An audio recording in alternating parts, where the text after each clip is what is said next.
Քամի սարերից առաջին ձյունի փոշին է բերում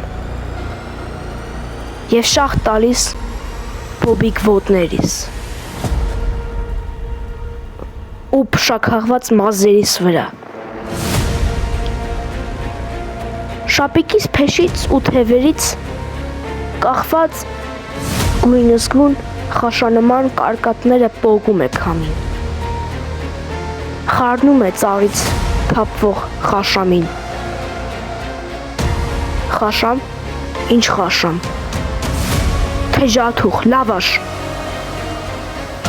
Տավարն ուտում է ու չի կշտանում։ Ես լուր նստում եմ կապույտ մի քարի, կապտել եմ ես և կապույտ քարից տարբերվում եմ այնքանով, որ ես դողում եմ, քարը չի դողում։ Գյուղ տանող ճամփան անցնում է հայրս, ցախը շալակի, ցուրտ է, հարցնում է հայրիկս, տաք է ասում եմ, քարին մի նստի վեր կաց, ասում է հայրս,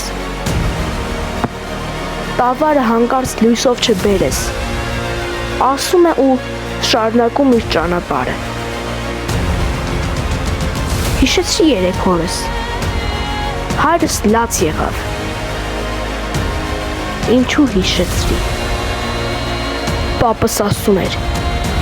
այստեղ գետափին Աշոտ երկաթը իր հարսանեկին մի խո էր կերել։ Նանաս ասում էր, չէ մի, պոզ էր։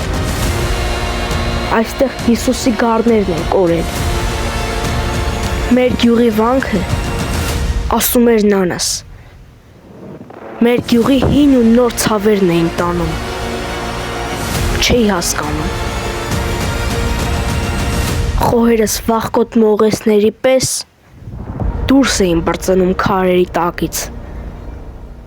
ապշած տաքանում։ Ինչ ես դուրս տալիս, ասում էր պապս, ու վիճում էին, ու ինձ թվում էր վանքի ձորն ու ես պիտի բռնկվենք։